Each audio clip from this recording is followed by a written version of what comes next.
Welcome back, peeps. What are we doing today? We are going to be putting some sound deadener, because this thing is like a drum when you're driving it without it. So stay tuned, and we are going to cover the bus with sound deadener. Crazy stuff. It's actually just a bituminous coated stuff. It's got aluminium foil on it, bituminous, and an adhesive on the bottom. And the idea is, obviously, it cuts down the vibration, drumming, that noise. So yeah, we want to, obviously, we don't want that when we're driving. I actually need to get a few more boxes of this, because this is not going to be enough, because you really want to be covering this section. Wow, that's kind of cool. Wow, what a weird sound. We want to do the roof, because the roof's actually pretty bad in these things. Sides here, that's pretty bad. Yeah, so, you know, they do drum even with carpet and everything in them. You've got to put this stuff in. My orange bus, I've got, I reckon, $600 worth of dynamite in it. And you put the radio on, and yeah, 100k, 60 miles an hour on the freeway, good luck. You can't even hear it. So, you know, it's not going to fix it completely. It's not going to be a modern car, but it's definitely going to be better than not having anything in it. One thing about this stuff here, in my opinion, it's actually not a good idea to put it on the floor in the front. So this section here, not a good idea putting it down there, because that really is a wet area, and I think it's even called a wet area from the factory. Just, you know, especially if you've got safaris, they leak, water gets pulled down there. This stuff here will trap moisture underneath it, and it'll just rust from underneath, and you won't even know it, because you'll have all this stuff stuck down. So what I've done in my bus, I actually have just the original rubber mat down, and then on top of that, I've actually got a carpet piece on top of it, and that's more than enough to combat the vibration off that. Obviously, on this section here, you can put this stuff on underneath the seat there, and that probably is quite a good thing to do. Put a little bit there, put a little bit in there, a little bit in there. And the thing about this stuff too, you don't have to cover all the real estate with it. Acoustically, it doesn't work like that. It just muffles the sound. I think there is a formula. You can, you know, like these three pieces here, once I chop them up, that's going to be enough to do this back section. You don't have to go absolutely gung-ho and cover every square inch of steel, because it really is just a resonance that you're trying to get rid of. And I'm sure you can look all that up. So what we're going to do, we're going to chop these straight down the guts here, and then we'll just strategically stick these down, and yeah, we'll go from there. So I'll grab my scissors. So we're just going to cut these down the middle, and you know, you can see there, it does cut reasonably easily. So there is another little trick that I'm going to do once I've got these guys chopped up, just like so.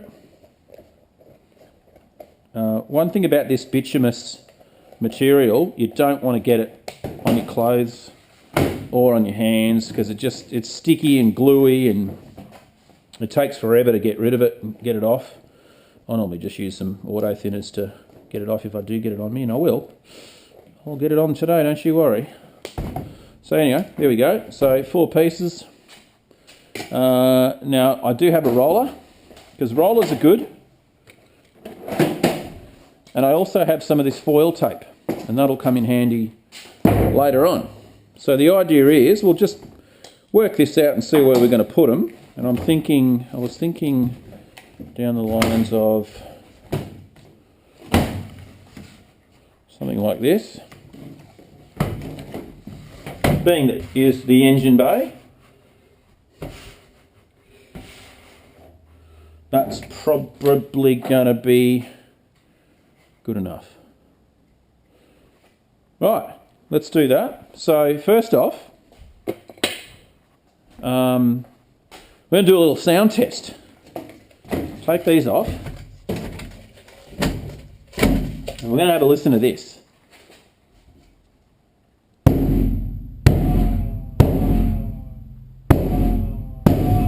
Okay, so we understand that that's what that sounds like. Definitely got a weird sound. We're going to lay these down like so. Pretty much just on the centre like that. And we will peel and pop down. I'll just leave the other ones in their position. We don't want to get air bubbles under them. And I'm not being seriously exact about the methods here, but I'm just going to kind of work over the ribs, just with my hand actually, like this first, and keep this side up to let all the air out. I'm just doing that. It's reasonably flexible.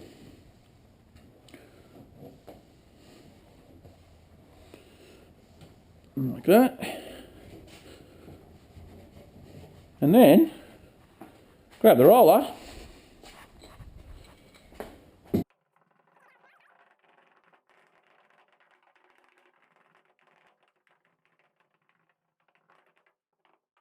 That. So the idea is you'll get a little bit of a, and you can feel that there, a bit of the sticky stuff around the edges, and that's what the aluminium tape's for. You can grab this stuff and just trim off a couple of little pieces, like so. And then you can use those. And you know what, we can actually just save a bit of this stuff and just do them down in half, like that. Okay, and then you get the idea. You're just sealing up the bituminous corner, and it just means you're not going to get that all over the carpet and whatever else. These areas are okay. I don't see any glue. That one there's no good. So we'll just put a little section on there. Like so. There we go. Cool. So that's just gotten rid of that. And yeah, now we can just continue doing the rest. Put the tape there. We'll move on to this piece here.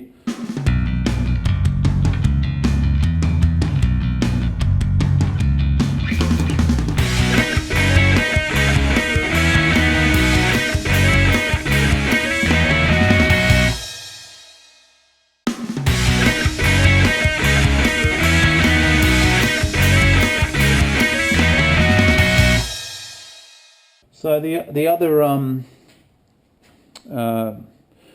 other part that I haven't actually put the Dynamat or sound deadener on is the actual bottom floor down there. I just used carpet insulation, which is that foam rubber stuff. I put that down first, and then I put carpet over the top of that.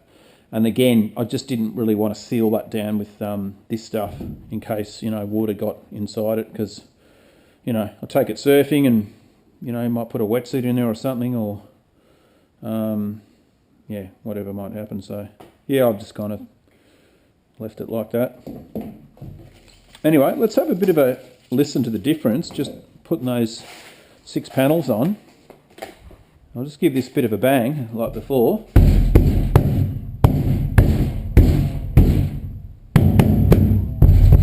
So it's definitely a bassier sound now. It hasn't got that high pitched sort of, you know, sort of definitely more of a bassier note. It hasn't got that vibration through it. There is actually something over here that's rattling. I don't know what it is.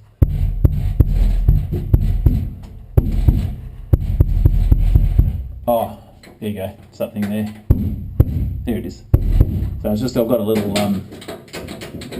bracket there for the window, so that's just vibrating a little bit. And there's the other one too. So that's a great sound. So anyway, that's done that, and that is all you need. Like I said, you don't have to go crazy and put it everywhere. We are going to do a piece on here. These back bits you don't need to do because they're kind of under tension, and you can hear them. There's no vibration going on. It's not a flat panel. I could probably put a couple of pieces there. Along the ribs down in there, you can put a few little pieces in there. The bulkhead, you can put some sections on that too, because that will be trimmed with upholstery.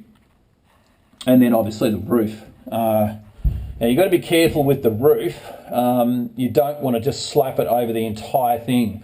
And the reason being, when the upholsterer comes and they're putting the headliner in, the bows, the steel bows that actually get stitched in, they need to be on this smooth surface so that they can actually tension them and slide the actual rod. And if you put this bituminous stuff over the entire lot, the rod kind of grips and they can't address the creases and get the thing looking Mickey Mouse. So I know when I did mine, I actually had to tear pieces off of this and it was hard to get it off.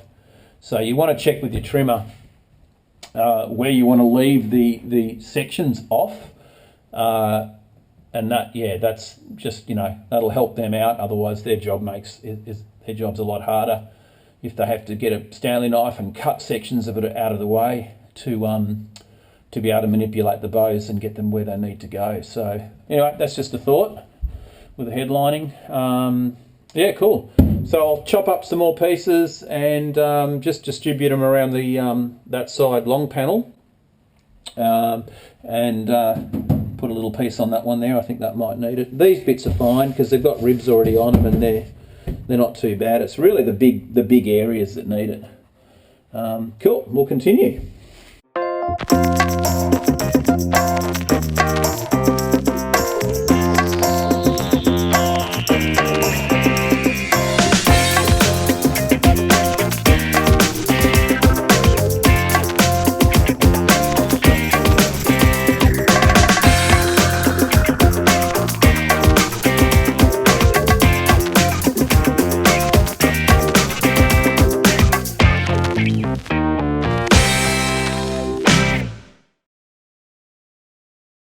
Just put some panels, a couple over the drivers, and it just gets rid of the drum. It's great, works really well.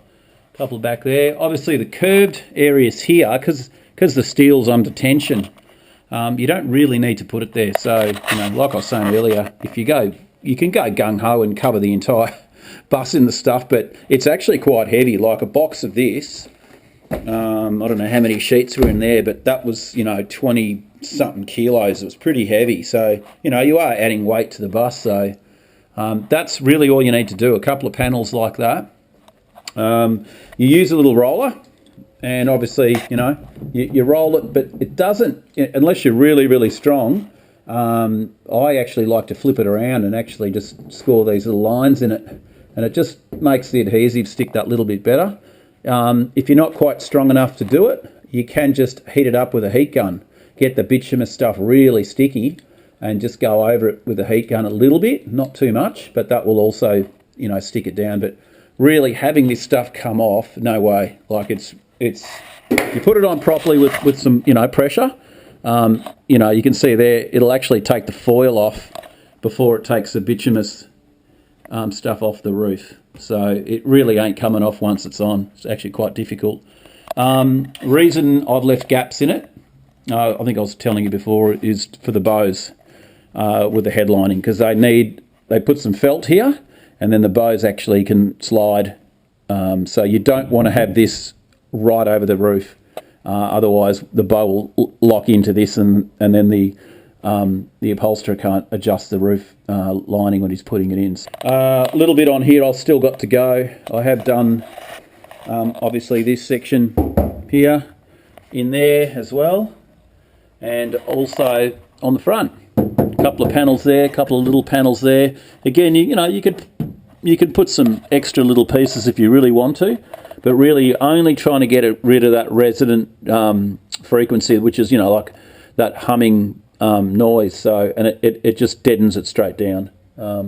What you will notice too is when you are driving one of these splitters and you cop a rock come up under the guard here and hit underneath here, you know, if you're not used to driving them, it'll give you a big shock because it's quite loud. And obviously this will dull it down a little bit having this stuff on there. Obviously carpet or matting and your seat goes over that, so you won't see any of it. Again, with the floor, I'm not going to put it on there because, like I say, you know, rust, moisture, all that. So underlay, carpet underlay and carpet, and that's good enough. That's going to do the job. But I will cover this. As you can hear it, that's quite loud. So I'll cover that up. Yeah, we'll continue. We'll just get the rest of this all together.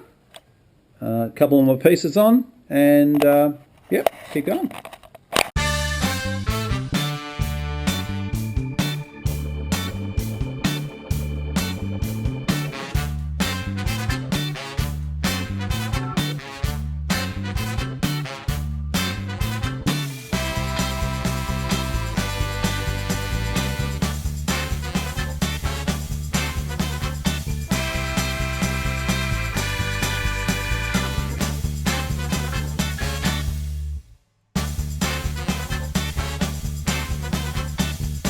Okay, so the sound deadener is done.